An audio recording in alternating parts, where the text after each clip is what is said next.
Hello friends, welcome to Panesia Tutor. In this video, we are going to discuss about banking and financial institutions along with important MCQs. Important topics which are to be done in banking are RBI, scheduled banks, commercial banks, non-performing assets and last is money market. So we will start with scheduled banks. Scheduled banks वो banks हैं जो कि second schedule के अंदर reserve bank of India act 1934 में हम include करते हैं. So एक बैंक scheduled बैंक कब होता है, उसके लिए हमें कुछ कंडीशंस सेटिस्फाई करनी पड़ती है. हम कोई भी डिपॉजिटर्स के इंटरेस्ट को नुकसान नहीं पहुंचा रहे, उनको कोई हार्म नहीं कर रहे. एंड लास्ट इज बैंक जो है वो एक कॉर्पोरेशन होनी चाहिए, ना कि सोल प्रोप्राइटर और partnership firm. Next we will start with commercial banks. Commercial banks वो बैंक्स हैं जो जनरल पब्लिक से डिपॉजिट्स लेती हैं एंड उनको जब भी नीड होती है उनको मनी जो है वो लैंड करती है.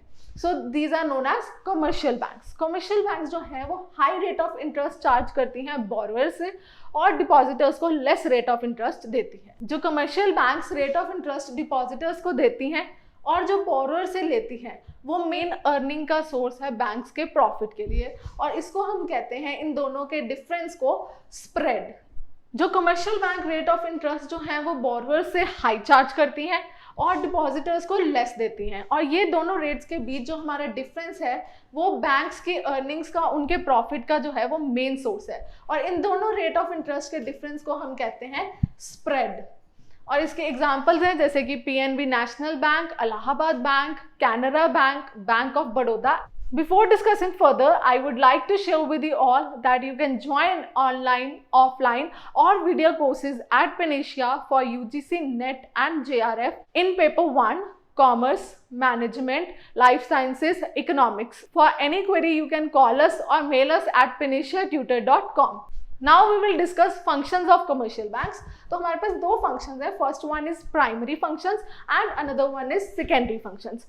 Primary functions जो है वो main functions होते हैं और commercial banks two main primary functions perform करता है, जिसे कहते हैं accepting deposits and advancing loans. और secondary functions में हमारे पास आ जाते हैं general utility services, agency functions, overdraft facilities, discounting bills, etc.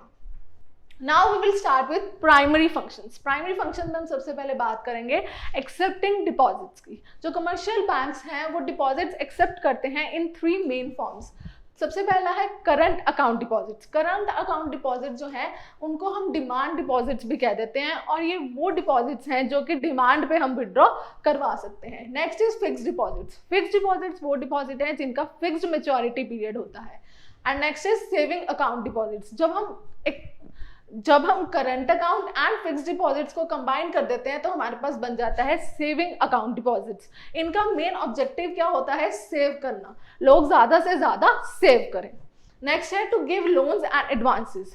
Means commercial banks जो हैं वो लोन्स एडवांस देंगे लोगों को. Next is to give loans and advances. Commercial banks जो हैं उनका मेन सोर्स ही यही है कि वो अपना प्रॉफिट जो है वो अर्न करते हैं through the rate of interest जब वो लेंड करते हैं. तो लेंडिंग के लिए बेसिकली थ्री फॉर्म्स आ जाती हैं, जैसे कि cash credit, demand loans and short term loans. Next अब हम बात करेंगे सेकेंडरी फंक्शंस की. सेकेंडरी फंक्शन में सबसे पहले बात करेंगे हम ओवरड्राफ्ट फैसिलिटी की. ओवरड्राफ्ट फैसिलिटी क्या है? ये जो है ये क्रेडिट एग्रीमेंट है जो बैंक्स के साथ करते हैं, और ये अलाउ करता है अकाउंट होल्डर को कि वो अपनी जो अकाउंट में उससे ज़्यादा या फिर उससे कम या फिर जितनी भी उसको लिमिट चाहिए वो मनी यूज़ कर सकता है या विड्रॉ कर सकता है up to an approved limit. Next है एजेंसी फंक्शंस. एजेंसी फंक्शन क्या है? बैंक जो है वो सारे फंक्शंस कस्टमर्स के बिहाफ पे परफॉर्म करते हैं.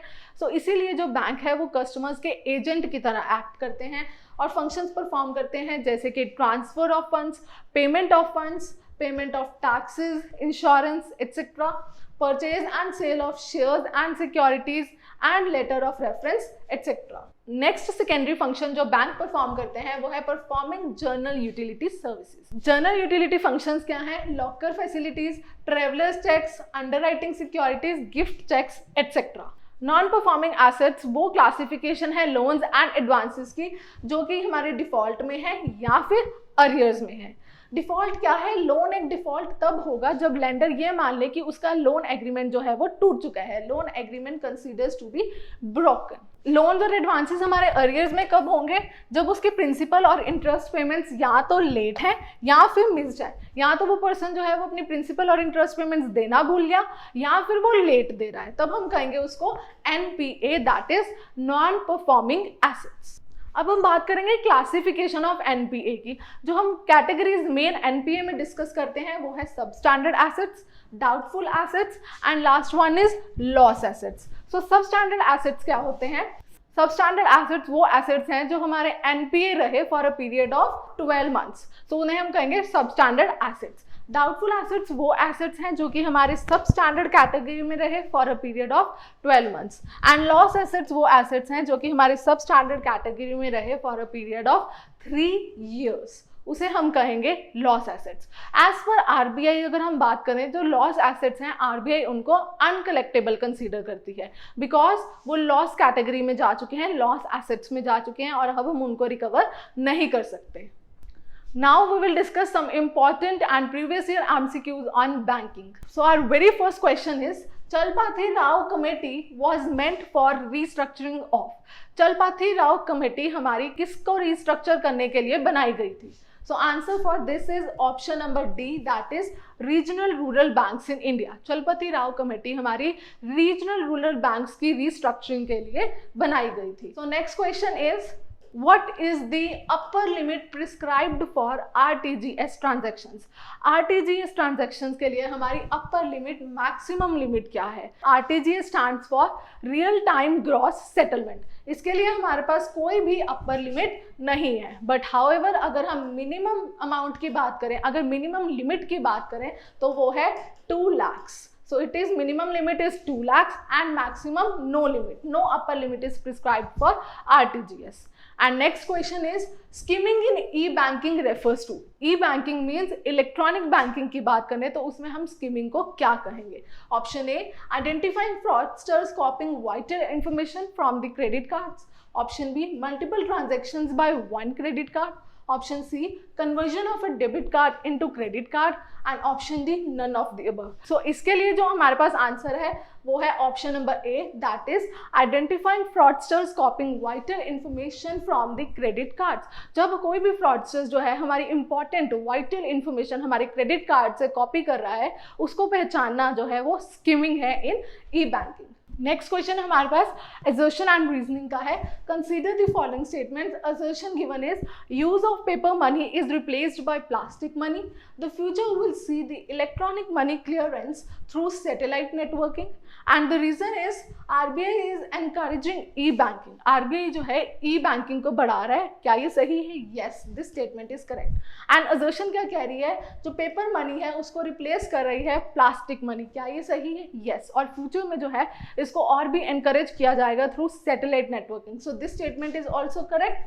So answer for this is option number D, that is both A and R are true. So next question is, which international organization helped in setting up of ICICI in 1955?